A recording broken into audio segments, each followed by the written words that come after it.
Hi, I'm Rob, and in this Gems of War video, I'm going to take a look in the Soulforge and tell you what I think are the best weapons and troops to craft from there this week. Also going to be taking a look at this weekly event troop, the Petrified Triant, and say what I think about that. Anyway, the World Tongue Twister Champion just got arrested. I hear they're going to give him a really tough sentence. Oh yeah.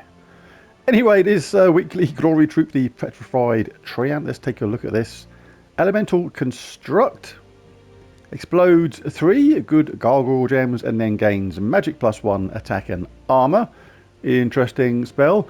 And the traits are gain 1 life for each brown ally, reduce damage from scars by 50%, and gain a bonus green mana from green gem matches. Does use green itself, so it will get charged quicker, but I'm not really a fan of that spell. Explodes 3 good gargoyle gems. It doesn't do anything as part of its spell or traits to have any chance of creating those good gargoyle gems. Hasn't even got like a 50% chance to create 1 good gargoyle gem every turn or something. It's like you need other troops in your team to generate those good gargoyle gems or be against an enemy which creates good gargoyle gems. So it makes it very situational in the first place, and if those things don't exist, then you're not going to explode any gems. You're just going to gain that attack and armor. And there's plenty of other troops which do a better job than that when it comes to gaining attack and armor. So probably good in certain teams if you built it around it regarding good gargoyle gems and stuff, but it's not a good enough troop to build a team around in the first place. So you, matey boy, get a pretty lackluster 4 out of 10. Right. Anyway, grab these up to mythic level if you can anyway. Always worth doing because it's going to help your kingdoms in the long run regarding the power level, so definitely worth collecting anyway. Whilst you're here, we can pop to resources and grab some spoils of war. Again, grab these up to 10 if you can. If you have the excess glory, souls for a lot of people are still useful, gold is always useful, and 10 event keys, definitely worth picking up because there's a new troop in the event keys drop table today, which is rather good and definitely worth trying to get. Right, onto the Soulforge itself. Going to take a look at the weapons first, and then the mythics. Alright, all these ones like these are here all the time, and as such are in my Soulforge extra video, so take a look at that. I'll leave a link in the description below. But the first of the things that is new this week is the Aegis of Helcrag. Remove all brown gems with no effect. These kind of weapons are the ones in this case I'd call the anti-Helcrag weapon, because it takes away the colour which Helcrag troops like the most, which in this case is brown. Then deals magic based damage to an enemy boosted by the gems removed, and if the enemy is from Helcrag or if the battle is in Helcrag, deal double damage. So pretty situational, but handy in certain situations, but not essential in any way, shape or form. Moonstone Trinket. Either create 4 gargoyle gems or explode magic +1 gems.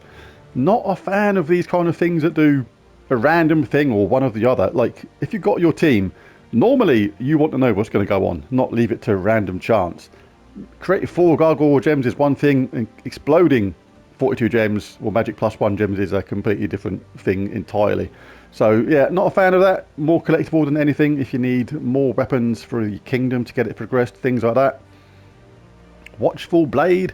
Deals magic based damage to an enemy boosted by Helcrag allies, then create a mix of 6 red and brown gems for each Helcrag ally. So a team full of Helcrag allies can be a really good mana generator. This uses green and purple, generates red and brown, so make sure that at least a couple of your other troops in your team use red and brown to benefit from all that lovely mana. Stoneseeker. Deals magic based damage to an enemy boosted by all brown allies and construct allies. It is using brown, so the benefits from that okay, if not spectacular. And the Ruby Macaque is still here, so I said I think it's going to be a permanent addition in the Soulforge. There were some people trying to rush and get enough souls to get this thing by reset, but no panic, I think it's going to be here as a permanent addition, and it is really good. True damage to all enemies, then creates booty gems, and then explodes 5 gems. So really good. True damage to all enemies and some mana gen at the same time. Really nice weapon. I do like that a lot. Right, anyway, onto the troops. Let's take a look at the mythics first. Same as the weapons, not going to go over all the troops that are here all the time, like Zoolface and things like that. These are in my Soulforge extra video again, link in the description below. First up we have Aravatar. Does magic-based true damage to an enemy boosted by its life, and if the enemy dies, explode all Deathmark gems. Traits are nothing spectacular, gain 2 life on 4 or 5 gem matches, immune to Deathmark, and convert 2 yellow gems to Deathmark gems when its turn begins, which obviously helps that part of the spell when it explodes those Deathmark gems. So yeah, not that great at all, unfortunately. Rath, Amon. Creates a mix of 24 purple gems and skulls, gains 20 souls, and cleanse all allies. So a nice mix of attack with a cleanse at the same time. But the word of warning on this sort of spell is you do want to make sure the enemy is entangled when you cast this. The amount of times this goes against you is unreal. You may think that's an awful lot of skulls and purple and it can't really go wrong, but trust me, it can. Especially if you try this on Guild Wars days, like it can turn around and bite you and end up actually just wrecking your team instead. So do bear that in mind. I don't mind these sort of troops in Guild Wars, even though it's a slightly random nature. But like I say, do make sure you've got the top 1 or 2 troops at least entangled. So if that goes against you, then you're not going to get beaten up by your own skulls. Gain 4 souls when its turn begins is good if you're collecting souls, as is Necromancy. Gain 50% souls from battle. And Undying is not too bad. So yeah, decent mythic overall. But most of the time, when that goes in your favour, that is going to be absolutely a very devastating spell. Alright, who's next? Huanglong. Magic +1 damage to all enemies. Then there are individual 50% chances to gain magic +1 attack. Then gain an extra turn. And gain barrier, enchanted or blessed. Very, very good third trait. Give 3 magic to all dragon allies when matching 4 or more gems. And golden armor. Look at that. Reduce damage from skulls by 70%. That is huge. Very tanky in first place if you want to go along with that kind of strategy. Pharoah Nefertani. Does my bum look big in this? She's saying, probably, maybe. Anyway, deals magic-based damage to an enemy boosted by Deathmark enemies, curse and disease, all enemies. 24 mana cost is quite a lot for that spell, I think. I mean, damage to a single enemy boosted by Deathmark enemies. Yeah, it's a bit strange. She has got Necromancy, she has got Undying, and Pharaoh's Curse, Deathmark a random enemy when matching 4 or more gems. If you want a team where you create a lot of 4 matches quite quickly, then obviously you can get death marks going quite fast, but then it's all down to luck whether they come in or not. Again, if they get shaken off or the enemy gets a quick cleanse, makes it a bit rubbish.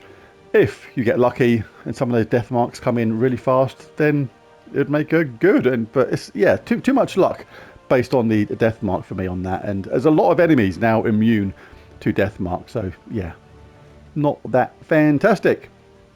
Let's take a look at the legendaries quickly. Don't normally recommend crafting legendaries unless there's somebody particularly special like Tesla, something like that, because basically you're better off just keeping all your diamonds to craft the much harder to get mythics. The Widow Queen. Sacrifice an ally, deal magic based damage to all enemies boosted by the sacrificed troop's life, and has a summon.